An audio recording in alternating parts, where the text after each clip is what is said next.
वाहिगुरु जी का खालसा वाहिगुरु जी की फतेह। कुदरत के बारे में जपजी साहब की 16वीं पौड़ी की विचार चल रही है। ये दूसरा भाग है। पिछली वीडियो में हमने पहले भाग को समझा। आज उसी को आगे बढ़ाते हुए हम गुरु साहब की कृपा से कुछ और ज्ञान और कुदरत की बातें इस पौड़ी में से समझने का यत्न करेंगे। जैसे कि गुरु साहब फरमाते हैं कि जी जात रंगा के नाम, अर्थात अकाल पुरख की इस दुनिया में कई जाति के, कई रंगों के और कई नामों के जीव हैं। संगत जी, निरंकार की कुदरत ऐसे है जैसे एक बहुत बड़ा पेड़। जैसे पेड़ में करोड़ों फूल लगे हैं, लेकिन हर फूल दूसरे फूल से अलग है। हर फूल की महक दूसरे से अलग है और अलग अलग होने के कारण ही ये देखने में बेहद खूबसूरत लग रहा है। ये सारे फूल, सारे जीव हैं, ये तने, ग्रह हैं, ब्रह्मांड हैं, धरतियां हैं, लेकिन ये सब जुड़े हैं तो एक से, निरंकार से। एक से ही हम सब बने हैं। ये सारा उसी से जगत बना है। ये एक बड़ी ही खूबसूरत जगत की रचना परमात्मा ने की है। गुरु साहब इस पंक्ति में फरमाते हैं कि इस रचना में अनेक जातियों, रंगों तथा अलग अलग नामों से जाने वाले लोग मौजूद हैं, जीव मौजूद हैं, लोक मौजूद हैं और सबना लिखया वुड़ी कलाम, अर्थात ये जितने भी रंगों के जीव हैं, अलग अलग नामों से जाने वाले, अलग अलग जातियों व नस्लों में रहने वाले, भांति भांति के रंगों में अनगिनत जीव जो हैं, इन सब का वुड़ी कलाम भाव एक तार चलती कलम से सबका लेखा लिखा गया है। कहने का भाव के बाहर से रंग करके, रूप करके या और किसी तरीके से हर कोई चाहे अलग अलग है, लेकिन भीतर से सभी एक से ही जुड़े हैं, पेड़ के जैसे। इसलिए निरंकार ने सबका लेखा एक जैसा लिखा है। भाव हर एक को धर्म निभाकर चलने वाला लेख लिखा है, हर एक को संतोष में रहने का लेख लिखा है, हर एक को हुक्म में चलने का लेख लिखा है। ऊपर से हम छोटे बड़े, अमीर गरीब कुछ भी हो सकते हैं, लेकिन भीतर से एक है। इसका प्रमाण है ये धरती, जहां पर करोड़ों तरह के जीव जंतु हैं। ये अनेकों जीव और हर एक चीज इसी धरती पर है और एक के कारण है। वह एक है तो हम सब हैं। हाँ, ये बात अलग है कि इंसान माया में फंसकर जीवन को बहुत उलझा लेता है। संगत जी, हम विकारों में फंसकर जब धर्म और प्रभु गुणों से दूर जाते हैं तो दुख पाते हैं। अपनों से दूर जाओ फिर दुख तो होता ही है।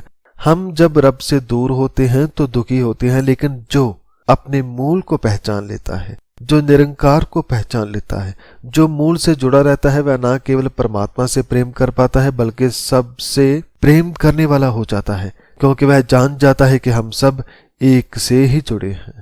फिर क्यों किसी से नफरत करना। इसके बाद गुरु साहब फरमाते हैं कि एह लेखा लिख जाने कोय, अर्थात ये जो लेखा परमात्मा ने लिखा है, भाव भांति भांति के लोग, ब्रह्मांड, जीव जंतु, ये सब कितने ही प्रकार के हैं, इन सब के लेख लिखने वाला, बनाने वाला वह एक ही है, अकाल पुरख। और वह ही जानता है कि उसने कितने प्रकार के जीव जंतु पैदा किए हैं। और गुरु साहब फरमाते हैं कि इस लिखे को जानने वाला कोई विरला ही होता है। भाव ये कुदरत इतनी विशाल है कि इसका अंत नहीं लिखा जा सकता और ना ही बताया जा सकता है। हाँ, कोई बहुत ही रब से जुड़ा हुआ मन हो, वह थोड़ा बहुत इस कुदरत के बारे में जान पाता है, लेकिन पूरा पूरा किसी के लिए भी बता पाना इतना आसान नहीं है। इसके बारे में थोड़ा और गुरु साहब आगे वाली पंक्ति में फरमाते हैं कि लेखा लिखया केता होए, अर्थात यदि कोई लिखना भी चाहे कि कुदरत कितनी बड़ी है, कितने जीव हैं, कितने ग्रह हैं, कितने रंग हैं, कितनी नस्ल है, यदि कोई लिखना भी चाहे तो वह लिखकर भी पूरा ना लिख पाएगा, क्योंकि इस कुदरत का कोई अंत नहीं है। जब कोई कुदरत के बारे में लिखेगा तो केवल उतना ही जितना उसे दिखाई दिया, जितना उसने जाना, इससे ज्यादा नहीं। संगत जी, कभी कभी हम किसी चीज का आनंद इसलिए नहीं ले पाते क्योंकि हम उसे केवल चीज समझते हैं, ये नहीं समझते कि उसके होने का भी कोई मतलब है। कोई चीज हमें मिलती है, ये संजोग का काम होता है, कोई बिछड़ती है तो ये विजोग होता है। वह चीज भी हमें बहुत कुछ सिखाती है। अक्सर देखा गया है कि हमारे आसपास या घर पर बहुत कुछ ऐसा होता है जिसकी हमें बिल्कुल भी कदर नहीं होती, पर वह है बहुत ही बेशकीमती। हम केवल उसे इस्तेमाल करते हैं और फेंक देते हैं, लेकिन यदि उसे समझा जाए, जाना जाए, तो वह हमें बहुत गुण दे सकती है। तो फिर चाहे वह छोटा सा पौधा हो, घास हो, पानी हो, हवा हो, दोस्त हो, परिवार हो, कुछ भी हो, वह हमें बहुत कुछ सिखाती है यदि हम भी उससे प्रेम करें, उसके बारे में जाने। तो गुरु साहब फरमाते हैं कि जानो, जानना जरूरी है लेकिन जानो प्रेम से, मन से जानो, कुछ सीखने के लिए, ना कि अहंकार बढ़ाने के लिए। तो इस कुदरत का गुरु साहब फरमाते हैं कि जो लेखा लिखा है उसे जितना लिखा जाए, जाना जाए, ये उतना और बढ़ जाता है। केता होए भाव, बड़ा हो जाए, बेअंत हो जाए भाव, जितना बताए उतना और बाकी रह जाता है। इस कुदरत का लेखा कभी पूरा पूरा नहीं लिखा जा सकता। इसके बाद गुरु साहब फरमाते हैं कि केता ताण सवाल्य रूप, सवाल्य भाव सुंदर, सुंदरता का घर, तान का भाव है जोर या ताना बाना। तो गुरु साहब फरमाते हैं कि बहुत से लोग परमात्मा के बारे में लिखना चाहते हैं, उसकी बनाई कुदरत के बारे में लिखना चाहते हैं, पर वह लिख नहीं पाते। लेकिन संगत जी, लिख नहीं पाते इसका अर्थ ये नहीं कि लिखना नहीं है। जब हम कुछ खोजते हैं, लिखते हैं, तभी हमें कुछ प्राप्त होता है। और जब हम कुदरत के बारे में, जब परमात्मा के बारे में खोजते हैं, तो हमें अचंभित करने वाला ज्ञान प्राप्त होता है। जैसे कि ये कितना बड़ा जगत परमात्मा ने कैसे बनाया, उसने कैसे इसे लिखा, और लिखने वाले उस परमात्मा में कितनी शक्ति होगी, कितना उसका तान होगा, जोर होगा, और जो ये ग्रह हैं इनमें कितना जोर होगा, कितनी ताकत होगी। तो बहुत सारा ज्ञान हमें मिलता है, लेकिन पूरा ज्ञान गुरु साहब फरमाते हैं कि पूरा पूरा जान पाना ये कठिन है, असंभव है। संगत जी, हमारी जहां तक नजर जाती है, हो सकता है हम उसे थोड़ा बहुत जान पाए, लेकिन पूरा पूरा अभी तक कुदरत के बारे में जान नहीं पाए, अपने बारे में जान नहीं पाए, धरती के बारे में जान नहीं पाए, क्योंकि आज भी नए नए रहस्य इस धरती पर खोजे जाते हैं।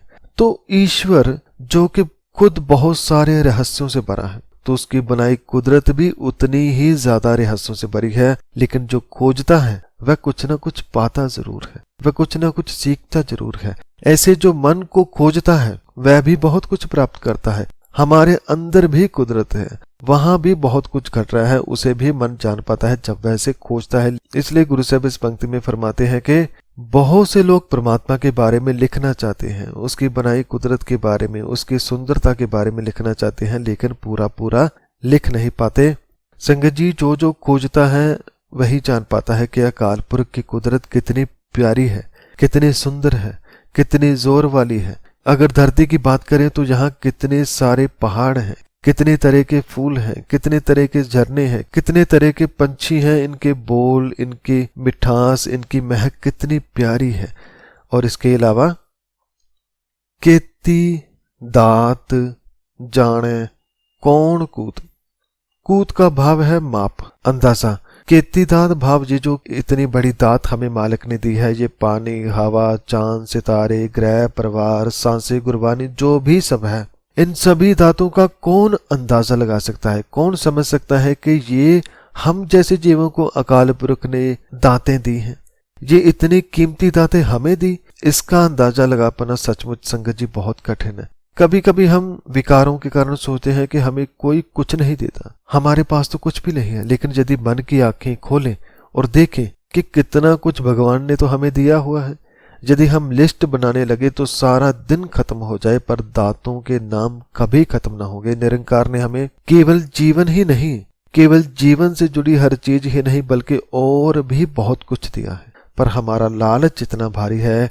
कि वह दात को नहीं देखता, केवल लालच को देखता है, अहंकार को देखता है, वे चीजों पर पकड़ बनाता है, वह केवल पैसा देखता है। पेड़ काटो, पानी गंदा करो, हवा में जहर पैदा करो, खेती में जहर, कपड़ों में जहर, हर तरफ लोगों के अहंकार और लालच ने कुदरत से खिलवाड़ किया है। लेकिन ये कुदरत फिर भी रोज खिलती है, रोज रंग भरती है, वह कभी हमसे परेशान नहीं हुई। संगत जी, वह तो फिर अपनी जगह एक न एक दिन बना ही लेगी, लेकिन हम खुद जरूर धीरे धीरे अपने ही जहर से खत्म हो जाएंगे। जहर है हमारे विकार, अवगुण, लालच, अहंकार। जब तक ये रहेगा तब तक हम अपने जीवन का भी खिलवाड़ करेंगे और कुदरत का भी। तो गुरु साहब इस पंक्ति में फरमाते हैं कि परमात्मा की जो दात है ये बहुत ही असीम है, महान है। ऐसा कौन है जो उसका और उसकी दात का संपूर्ण अनुमान लगा सकता है। भाव ऐसा कोई नहीं है जो उसके बारे में पूरा पूरा अनुमान लगा सके। तो उसकी दात कितनी बड़ी है ये केवल दातार परमात्मा ही जानता है। इसके बाद गुरु साहब एक और बहुत बेशकीमती बात फरमाते हैं कि कीता पसाओ एक को कवाओ। पसाओ का भाव है प्रसार या पासार और कवाओ का भाव है वचन, शब्द या हुक्म। तो गुरु साहब इस सृष्टि की शुरुआत के बारे में फरमाते हैं कि ये सारा संसार अकाल पुरख के एक कवाओ भाव शब्द से या हुक्म द्वारा प्रसार में आया। इस जगत की शुरुआत एक शब्द से हुई, उसी से बहुत सारे ब्रह्मांड का पासार होना शुरू हुआ और वह लगातार बढ़ता ही चला जा रहा है, बढ़ता ही चला जा रहा है। इसके बाद गुरु साहब फरमाते हैं कि तिस ते होए लख दरियाओं। उस एक हुक्म से, एक कवाओं से, एक शब्द से लाखों दरिया बहने लगे। दरिया ब्रह्मांड के दरिया, नई जिंदगियों के दरिया, करोड़ों जीव जंतुओं के दरिया केवल एक कवाओं से शुरू हुए और ये दिन प्रतिदिन फैलते ही जा रहे हैं। और ये दरिया इतना विशाल है कि इसे माप पाना, समझ पाना किसी एक की बस की बात नहीं। ये तो वही जानता है जिसने इसे पैदा किया है। तो इसके बाद गुरु साहब फरमाते हैं कि कुदरत कवन कहां विचार, अर्थात कि कुदरत की जो विचार अभी की है ये तो दरिया की एक बूंद के बराबर भी नहीं है। कुदरत तो बहुत विशाल है, बहुत गहरी है। सो मेरी क्या ताकत कि मैं कवन विचार के मैं इस कुदरत की पूरी तरह से विचार कर सकूं। लेकिन जितना इसे खोजता हूं उतना और मन इसमें धंसा चला जाता है, जितना जानता हूं उतना और जानने को मन करता है। इसलिए जब मैं कुदरत को देखता हूं तो इसका अंत तो नहीं पा सकता, लेकिन और बहुत सारा ज्ञान पाता हूं। तो गुरु साहब इस पंक्ति द्वारा फरमाते हैं कि मुझ में इतनी बुद्धि कहाँ कि मैं उस अकथनीय प्रभु की और उसकी कुदरत की समर्थता की विचार कर सकूं। वह तो असीम है, महान है।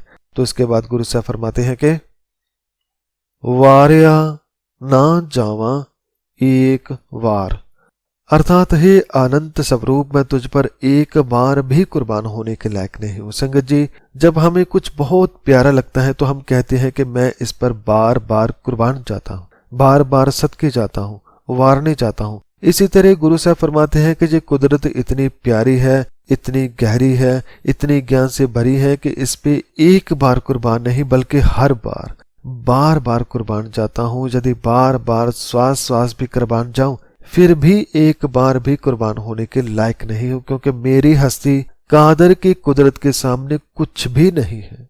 इसके बाद गुरु साहब फरमाते हैं कि जो तुद भावे साई पलीकार, अर्थात हे अकाल पुरख जी, जो तुझे भाया है, साई भाव वही कार, वही कर्म भला है, अच्छा है, जो उसे भाता है उसी में चलना ही सही है। संगत जी, इस पूरे जगत में हुक्म केवल एक का ही चलता है।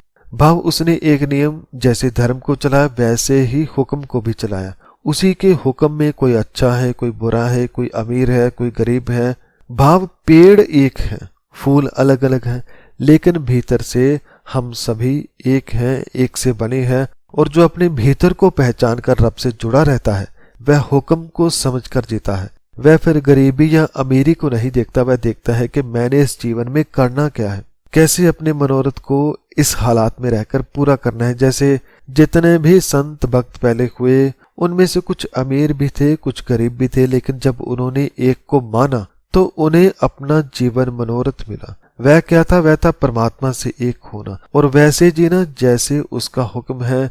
जो हुक्म को निरंकार को ऊंचा जानते हैं तो दुनिया के बाकी सब दर्जे नीचे रह जाते हैं। तो गुरु साहब फरमाते हैं कि हे अकाल पुरख जी, जो तुझे भला लगता है वही कार्य श्रेष्ठ है, जिसमें आपकी मर्जी शामिल है वह कार्य मेरे लिए सही है। संगत जी, कई बार हमें कुछ बातें समझ नहीं आती, लेकिन बाद में जाकर पता चलता है कि मेरा वहां होने का भी कोई कारण था, कोई मनोरथ था। तो इस पौड़ी की आखिरी पंक्ति में गुरु साहब फरमाते हैं कि तू सदा सलामत निरंकार, हे निरंकार तू सदा सलामत रहने वाला है। भाव सदा अटल है, सदा स्थिर है। हे निरंकार, ये जगत जब नहीं था तब भी आप थे, अब भी आप हैं, और जब कुछ ना होगा तब भी आप ही होंगे। आप सदा सलामत हैं, सदा रहने वाले हैं। और जैसे संगत जी निरंकार सदा रहने वाला है, ऐसे ही उसका हुक्म धर्म वह भी सदा रहने वाला है। जब भी कोई आकार निरंकार से बनता है तो वहां हुक्म और धर्म चलते हैं, और जो जीव उसे समझता है वह जीवन को सुखमय बना लेता है। वह ये चिंता छोड़ देता है कि मैं कहाँ हूं और कैसे जी रहा हूं। वह इस बात से खुश है कि उसके नाम में जी रहा हूं, उसके हुक्म में जी रहा हूं। उसके हुक्म में जीना ही आनंद है, सुख है।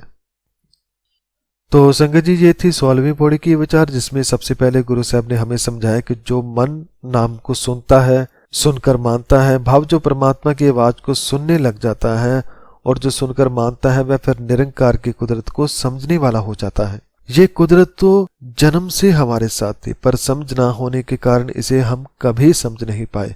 पर अब जब जाना तो पाया कि ये कुदरत तो बहुत असीम है। कितने ग्रह हैं, जीव है, फूल है, पेड़ है, और कुदरत केवल बाहर ही नहीं बल्कि मन के अंदर भी है। मन की कुदरत भी मन जानने लगता है, पर सब कुछ जानकर भी मन के लिए ये बता पाना कि ये कुदरत कितनी बड़ी है, गहरी है, कितने गुणों से भरी है, ये आसान नहीं है। क्योंकि ना ही निरंकार का कोई अंत पा सकता है और ना कोई निरंकार की कुदरत का। तो संगत जी, जो पूरी विचार को समझता है वह फिर वैसा ही जीवन जीता है जैसा उसे भला लगता है। उसके हुक्म में रहकर जीने में ही आनंद है, सुख है। तो अंत में इस पूरी विचार के लिए सतगुरु श्री गुरु ग्रंथ साहब जी महाराज जी को कोटि कोटि नमन है। और आप सब संगत का भी इस विचार को सुनने के लिए धन्यवाद। हुई सभी गलतियों की मैं क्षमा चाहता हूँ। वाहिगुरु जी का खालसा, वाहिगुरु जी की फतेह।